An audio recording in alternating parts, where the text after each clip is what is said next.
আসসালামু আলাইকুম। আলহামদুলিল্লাহ, আমরা প্রত্যন্ত অঞ্চল, বাড়ি ঘর দুয়ার পানিতে ডুবে গেছে।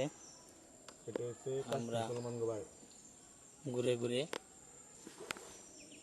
এই সমস্ত বাড়ি ঘরে নগদ অর্থ, চাউল, বিস্কিট দিতেছি। আমাদের সাথে আছে কাজিরহাট বাজারের ইমাম সাহেব হুজুর এবং নৌকাওয়ালা ভাই মাঝি আমাদেরকে বিভিন্ন বাড়িতে নিয়ে যাচ্ছে। দেখেন বাড়িঘরের কি অবস্থা, প্রত্যেক বাড়িতেই পানি উঠে গেছে। মানুষ খুব অসহায় অবস্থায় আছে। এখানে কেউ ত্রাণ দিতে আসতে পারে না।